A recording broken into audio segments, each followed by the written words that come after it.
ঈদের নামাজের পর একে অপরের সাথে কোলাকুলি করা কি বাধ্যতামূলক, নাকি এটি ইসলামের লোক দেখানো প্রথা? ইসলামের বিষয়ে কি বলে? আমাদের দেশে কালচারটা বেশ ভালোভাবে প্রতিষ্ঠিত হয়ে আছে। সেটা হলো ঈদগাহে ঈদের নামাজের পরে আপনার কি কোলাকুলি করা। কোলাকুলি জিনিসটা তো ভালো জিনিস না, কাঁধে কাঁধ মেলানো আর কি। কোলাকুলি মানে একজন আরেকজনের কোলে নেওয়া। একজন বড় মানুষ, প্রাপ্তবয়স্ক মানুষ আরেকজনের কোলে নিবে, এটা তো শুনতেও অড শোনা যায়। কোলাকুলি মানে কি?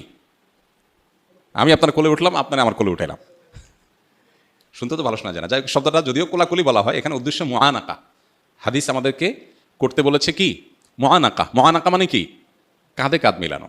মানে আপনার কাঁধে আমি কাঁধ রাখলাম, আপনার প্রতি সৌহার্দ্য প্রকাশ করলাম। আমাদের দেশে বলে আসেন বুকটা মিলাইনি। শরীয়ত আসলে বুক মিলাইতে বলে না, কি মিলাইতে বলে? কাঁধ মিলাইতে বলে। শরীয়ত বলছে কাঁধ মিলাইতে, আমরা মিলাই বুক। শরীয়ত বলছে কাঁধে কাঁধ মিলাইতে, আমরা বলি কোলাকুলি।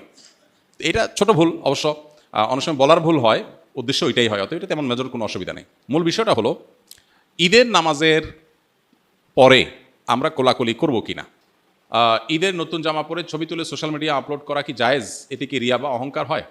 ঈদের নতুন জামা পরে সোশ্যাল মিডিয়ায় ছবি তোলা, এইটা এখন একটা বেশ আমাদের ইয়াংদের কাছে বেশ কমন একটা কালচার এবং ট্র্যাডিশনে পরিণত হয়েছে। কেউ যদি এটা আনন্দের প্রকাশ হিসাবে করে তাহলে সেক্ষেত্রে এটা জায়েজ হতে পারে। তবে মেয়েরা তাদের পর্দার যে বিধিবিধান তারা যেরকম খেয়াল রাখতে হবে, ছেলেরা তাদের এটা খেয়াল রাখতে হবে। জামাই বউ একসাথে ঈদের জামা কাপড় পরে ছবি তুলে সোশ্যাল মিডিয়া দিয়ে দিলেন আর বললেন দোস্তরা ঈদ মুবারক। দোস্ত তো বানাচ্ছেন 5,000 ফেসবুকে। এখন এই যে ছবি দিলেন, এটাতে রমজান জুড়ে যে আমল টামল করলেন এগুলো সব বরবাদ করার জন্য যথেষ্ট হয়ে যেতে পারে। সেরকম একটা কাজ করলেন, তো এটা তো না জায়েজ কাজ। আপনার স্ত্রীর ছবি আপনি সোশ্যাল মিডিয়ায় যখন দিবেন, বন্ধুরা নিচে লিখবেন নাইস।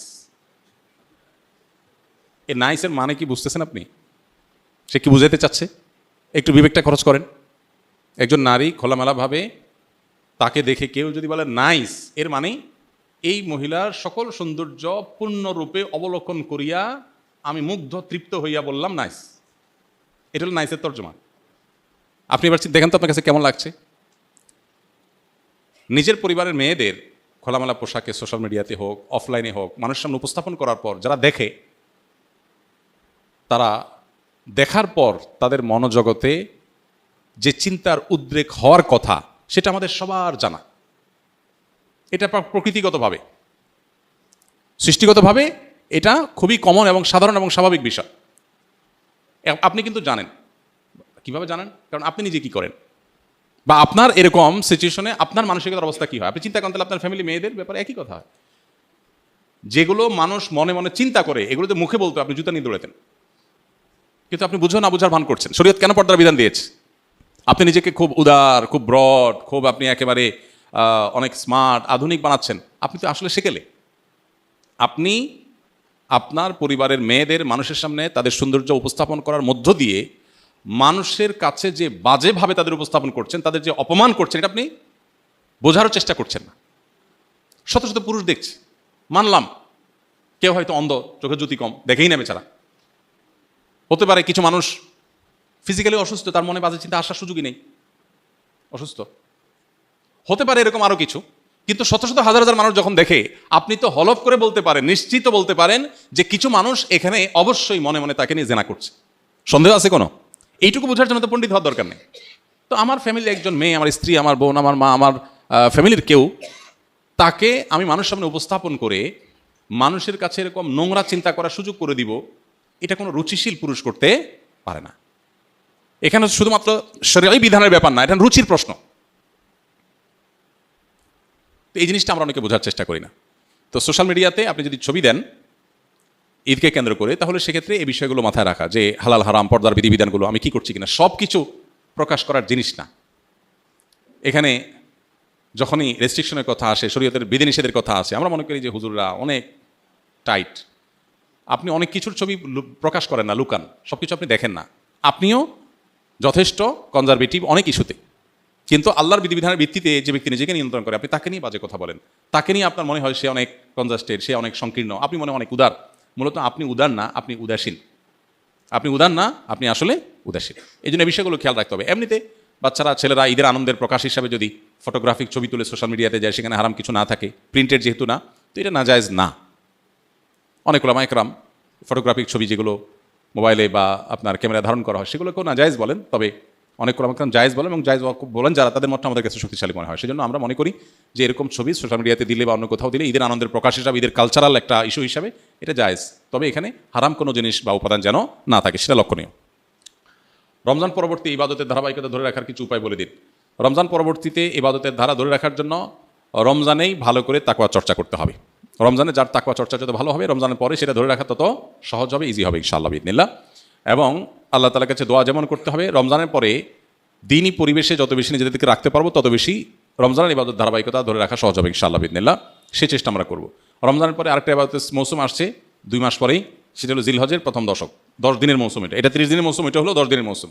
এই মৌসুমগুলোতে খুব বেশি সুন্নাহসম্মত আমলগুলো, কোরআন হাদিস বাতানো আমলগুলো যদি করতে থাকি তাহলে 2 মাস পরে আবার রিচার্জ হয়ে যাবে, সেটা দিয়ে আমরা আবার কিছুদিন চলতে পারবো ইনশাআল্লাহ।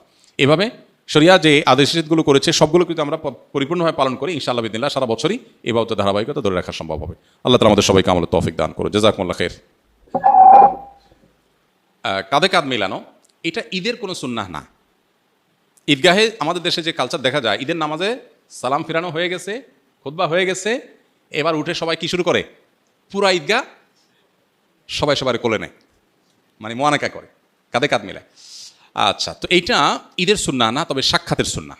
সাক্ষাতের সুন্নাহ এটা ঠিক যে আমাদের দেশে গ্রামে হোক শহরে হোক ঈদগাহে অনেক মানুষের সাথে অনেকদিন পরে দেখা হয়। বিশেষ করে গ্রামে যারা ঈদ করেন তারা তো জানেন যে ঢাকা থেকে, চিটাং থেকে, বিভিন্ন জায়গা থেকে, দেশ থেকে, বিদেশ থেকে মানুষজন ঈদগাহে, কয়েক গ্রামের মানুষ, কয়েক মহল্লা মানুষ একসাথ হয়। এই যে একসাথ হয় তখন কি হয়, আরে ভাই আসছো, তখন সে মুআনাকা করে, কাঁধে কাঁধ মিলায়, এটা ঠিক আছে। কিন্তু আপনি বাসা থেকে একসাথে গেছেন, গা ঘেঁষতে ঘেঁষতে গেছেন ঈদগাহে, একসাথে বসে ঈদের নামাজও পড়ছেন, ততক্ষণ আপনার সাক্ষাৎ করার দরকার হলো না। ঈদের নামাজ শেষ হলে উঠে আপনি এবার মুআনাকা শুরু করে দিলেন। তো এটা মূলত ঈদের সুন্নত না।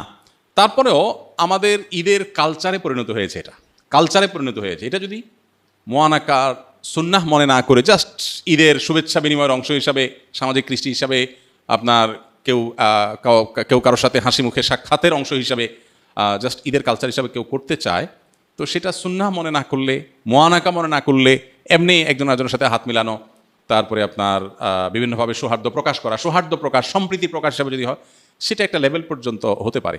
বাট এটা আমাদের দেশে মোটামুটি ঈদের সুন্নাহ হিসাবে অনেকে মনে করেন এবং প্রতিষ্ঠিত আছে। এই ধারণাটা আমাদের ভাঙতে হবে, যেটার সাথে ঈদের সুন্নাহর কোনো সম্পর্ক নাই। তাছাড়া ঈদের শুভেচ্ছা বিনিময় মূলত তাকাব্বালাল্লাহু মিন্না ওয়া মিনকুম, আল্লাহ তোমার এবং আমাদের ঈদের নেকামল কবুল করুক, এটা হলো ঈদের শুভেচ্ছা। এই সুন্নাহ সম্মত উপায়ে আমরা ঈদের শুভেচ্ছা প্রকাশ করব। একটি রোজার নিয়তে কি কাজা এবং শাওয়ালের নফল উভয়ের সওয়াব পাওয়া সম্ভব? অর্থাৎ এক রোজায় কি 2 নিয়ত করা যাবে? না, এটা আপনি করতে পারবেন না। ফরজ রোজার নিয়ত করলে সেখানে আবার নফলেরটাও নিয়ত করতে পারবেন না। তবে নফলের 2টি একসাথে নিয়ত করতে পারবেন। যেমন সোমবার বৃহস্পতিবার রোজা রাখলেন, চাঁদের 13, 14, 15 রোজা রাখলেন, আবার শাওয়ালের রোজারও নিয়ত করে নিলেন, এখানে ইনক্লুড করতে পারবেন। 2টা নিয়তে একসাথে করতে পারেন। আর ফরজ কাজা রোজা আছে, সেটা রাখলেন, একই সাথে আবার শাওয়ালের 6 রোজা রাখবেন, সেটা আদায় হবে না। শাওয়ালের 6 রোজা রাখলে কি আসলেই সারা বছর রোজা রাখার সব পাওয়া যায়? এই হিসাবটা ইসলামে কীভাবে করা হচ্ছে, এটা আমরা বলে ফেলেছি ইতিপূর্বে।